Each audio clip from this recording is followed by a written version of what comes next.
Hi, welcome back to the second tutorial on entering a payable. First of all, let's look at an actual live bill from Sanmar. This is the bill that will be coming in the mail or we'll download off the Sanmar site. But let me just go over it with you. On the upper left hand corner, obviously that's the vendor name is Sanmar. Now Sanmar is a huge company. They have several different warehouses. They have a Seattle warehouse, Reno, Cincinnati, Cranberry, Jacksonville, Florida, and Dallas, Texas. So you got to make sure you know what warehouse it's coming from to make sure everything flows perfectly. So all the warehouses over here, if you need to get a hold of the payable person at Sanmar, we obviously got the 800 fax number.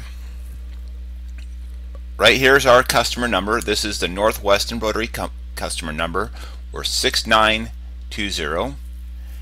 The invoice number, which is very important, you have to put this onto the payable. Invoice date, this is the date that Sanmar issued the bill to us. Sold to, make sure the sold to is Northwest Embroidery. I've seen somewhere the sold to was a different company. Even the bigger companies, Sanmar does make mistakes sending it out. Shipped to, make sure it's shipped to Northwest Embroidery. Make sure it's not billed to Northwest Embroidery but shipped somewhere else, because then we don't pay the bill. We have a problem. Down here is page 1. That's the page 1 of the invoice. There's only one page of this one, but some invoices might have 3 or 4 different pages. Here's our purchase order number. This is the number that we issue Sanmar so we can track all the invoices. The 54132, that's our purchase order number. And then what we do here is whoever is doing the purchasing at Northwest Embroidery puts their initials at the end. So this is Megan Morrow. Order date, this is the date that we sent the order into Sanmar. The due date, this is the date that Sanmar has to receive our check. And then ship via, this is how Sanmar is shipping it to us, UPS. FOB, that means free on board, freight on board. It's coming. This is where it's coming from, the warehouse, Sparks, Nevada. Same as Reno, Sparks and Reno right next to each other. And the terms are net 30. We'll pay this bill in 30 days. And this is everything that we bought on this purchase order: style number, color, description, size, pieces, price, and the total amount. That's 3 pieces times $12.99 is $38.97. And with Sanmar, for each size they give a line item. They don't have the sizing matrix like we do on our purchase orders. And then right here, the freight savings of $84.31. And remember that we do get free freight from Sanmar. We should never ever pay freight from Sanmar. Either we ship it UPS or it's on our PSST, packed separately, shipped together, which anything coming from the Sanmar is free freight. So if you see freight charged to us, flag that and immediately call back the vendor and tell them we do not pay freight.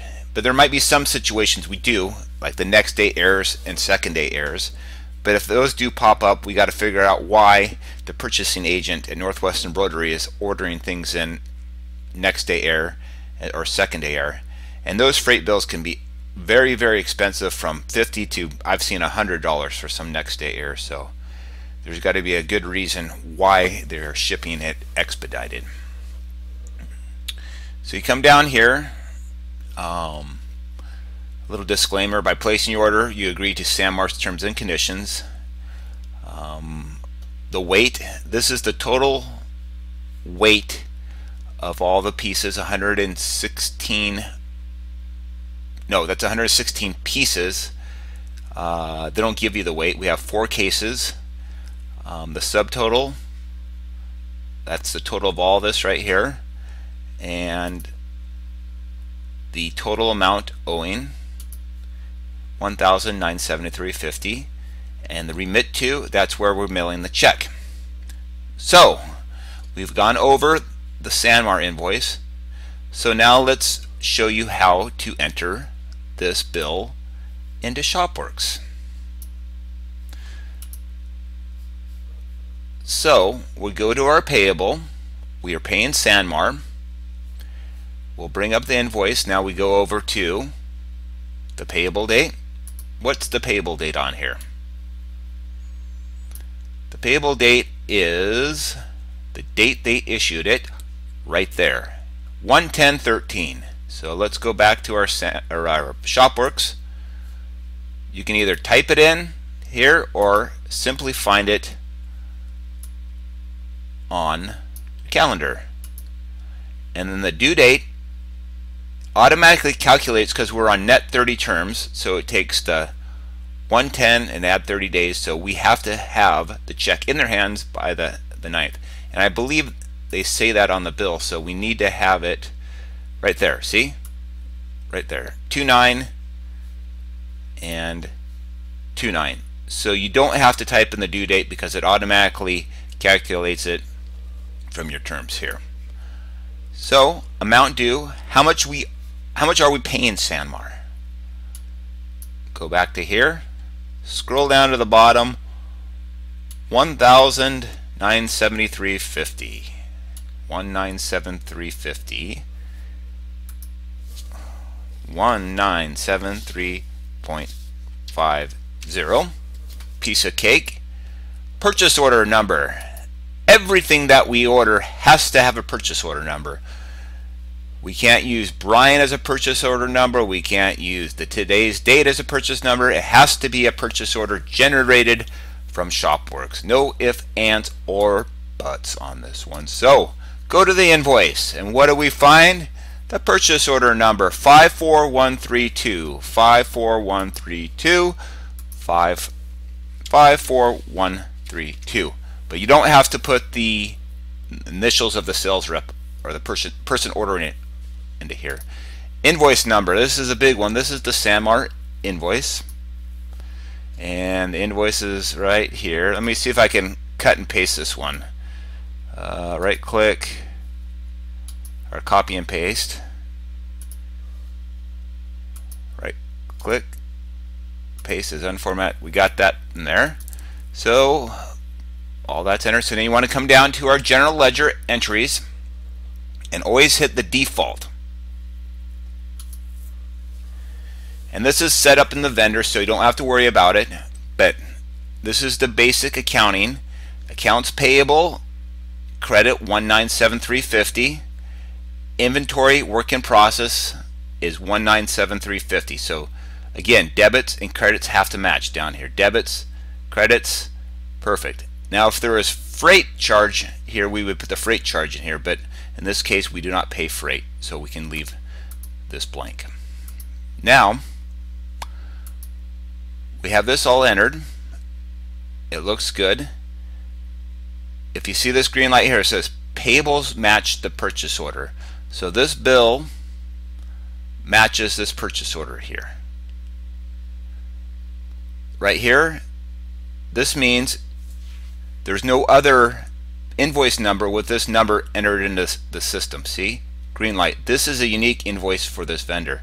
And this will prevent entering the same invoice number twice in the system, because you don't want to pay a bill twice. That's a no-no.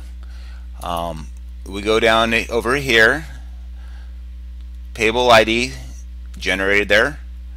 Hold reason.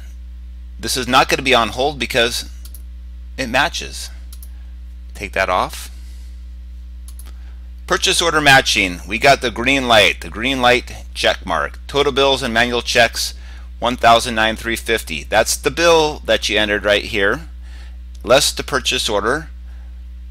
Difference is 0. We want to have a 0. Hit refresh to make sure everything goes there.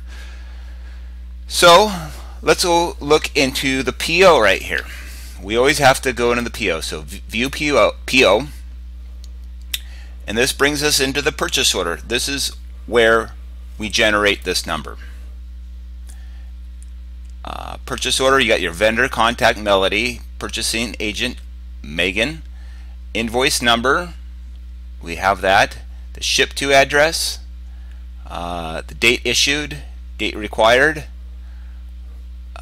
all this here, and this is what we ordered from Sanmar.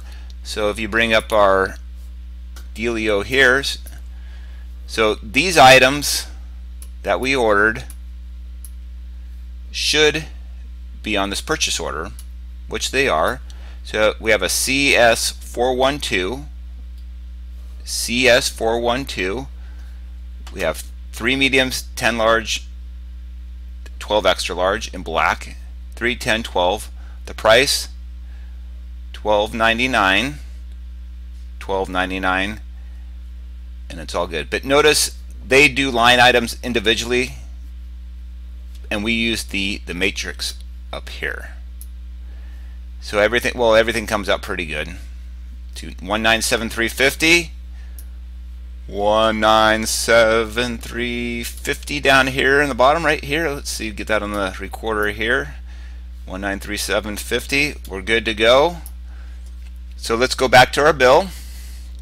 To get back to the bill, we're in the purchasing section, but we want to get back to the bill. Go to the accounting.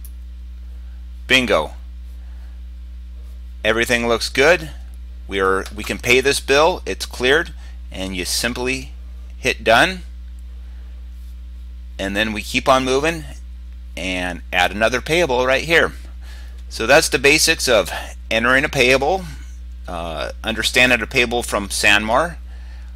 And any questions, we have other online tutorials for you, but that's entering a payable from Sanmar.